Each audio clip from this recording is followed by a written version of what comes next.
സുഹൃത്തുക്കളെ, വളരെ എളുപ്പത്തിൽ തയ്യാറാക്കാവുന്ന രുചികരമായ ഒരു പ്രഭാത ഭക്ഷണമാണ് നമ്മുടെ മൈദ ദോശ എന്ന് പറയുന്നത്. വളരെ എളുപ്പത്തിൽ തന്നെ ചെയ്യാം. കാരണം അതിന് മാത്രം വലിയൊരു പ്രശ്നങ്ങളൊന്നുമില്ല. അതിലേക്ക് വല്ല സാമ്പാറോ ചട്നിയോ ചമ്മന്തിയൊക്കെ ഉണ്ടെങ്കിൽ സുഖമായിട്ട് കഴിച്ചു പോകാം. അപ്പോൾ ഉണ്ടാക്കുന്ന രീതിയാണ് പറയാൻ പോകുന്നത്. ആദ്യം വേണ്ടത് നമുക്ക് കുറച്ച് മൈദ വേണം. 1/2 kg. അത് ആളുകളനുസരിച്ച് കേട്ടോ, ആളുകൾ എത്ര ആൾക്കാർ നിങ്ങളിലുണ്ട് അതിനനുസരിച്ചാണ് വീട്ടിലെ അനുസരിച്ച് ഞങ്ങൾ 2 പേരേ ഉള്ളൂ. അപ്പോൾ ഞങ്ങൾ 1/2 kg എടുത്തിട്ടുണ്ട്. പിന്നെ അതിലോട്ട് കുറച്ച് വെള്ളം ഒഴിക്കുക, എന്നിട്ട് നല്ലവണ്ണം മിക്സ് ചെയ്യുക. അതിൽ അതിൽ കുറച്ച് ഉപ്പ് ഇട്ട് കൊടുക്കാം. പാകത്തിന് ഉപ്പ് പാകത്തിന് ഇട്ട് കൊടുക്കാം. നല്ലവണ്ണം എന്താ പറയുക, കലക്കിയെടുക്കലാണ് അതിൻ്റെ ഏറ്റവും വലിയ പ്രധാന പരിപാടി എന്ന് പറയുന്നത്. അത് അര കലക്ക് ശരിയായില്ലെങ്കിൽ, ഇടയ്ക്കുകൾ ശരിയായിട്ടുണ്ടെങ്കിൽ അതിങ്ങനെ കട്ടപ്പെട്ടായിട്ടിരിക്കും. അപ്പോൾ അത് ദോശ പരുവത്തിലാവില്ല.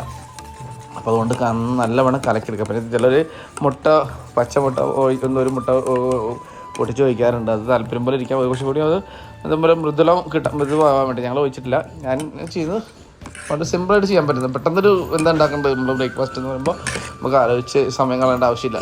മൈദ ഉണ്ടെങ്കിൽ പെട്ടെന്ന് ചെയ്യാം.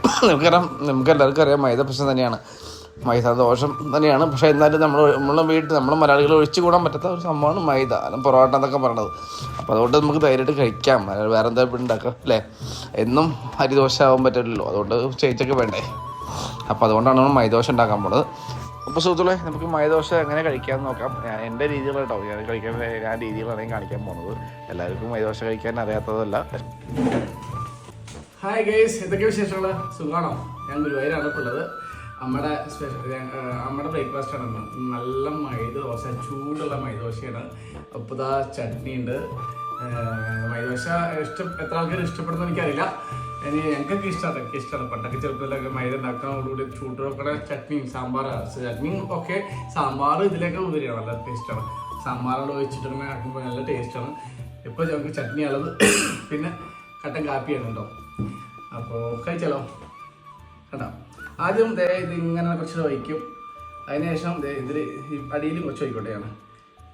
എന്നിട്ട് ഇങ്ങനെ പരത്തും. അതിന് മാത്രമല്ല ഈ വറ്റൽമുളക് ഉണ്ടല്ലോ, ജസ്റ്റ് ഒന്നിങ്ങനെ നമ്മൾ ചേരള പോലെ തന്നെ നേരിടും ഇങ്ങനെ. അപ്പോൾ അതിൻ്റെ ആ എന്താ പറയുക, എരിവിൻ്റെ ഒക്കെ കറക്റ്റായിട്ട് കിട്ടും ചെയ്യും. എരിവടി കേട്ടോ. ഓക്കെ. പിന്നെ ഇതാ കട്ടൻ കാപ്പി. നല്ല എന്താ പറയുക, കാലത്ത് ഇവിടെ തണുപ്പായതുകൊണ്ട് എനിക്ക് തോന്നുന്നു ഇച്ചിരി കട്ടൻ കാപ്പി പാൽ ഒഴിവാക്കിയിട്ട് കുടിക്കുകയാണ്. ഓക്കെ. ഇങ്ങനെ ഒഴിവാക്കി കറക്റ്റ് ഇങ്ങനെ നന്നായിട്ട് പരട്ടും നമ്മൾ ഇതിൻ്റെ മുകളിൽ. അതിന് ശേഷം ഇതാ അങ്ങനെ പറ്റുകയാണെങ്കിൽ ഞാനിങ്ങനെ ഇവരെന്തെങ്കിലും മറിച്ചിട്ട് അപ്പോൾ നല്ല സ്മൂത്തായി കിട്ടും കേട്ടോ ഇത്. എന്നിട്ട് അതിൻ്റെ മുകളിൽ ഇതിനെ കുറച്ച് ഇങ്ങനെ ആക്കിയിട്ട് ഇങ്ങനെ ഒരു പൊട്ടിച്ച് നേരത്തെ പറഞ്ഞ പച്ചമുളക് ഞെരടിയതിന് ശേഷം നല്ല കുറച്ച് എരിവൊക്കെ ഇട്ട് അതിനുള്ളിൽ കേട്ടോ. എന്നിട്ട് അപ്പോൾ ചൂടുള്ള കട്ടൻ ചായയോ കാപ്പിയോ, ഞാൻ കട്ടൻ കാപ്പി കേട്ടോ.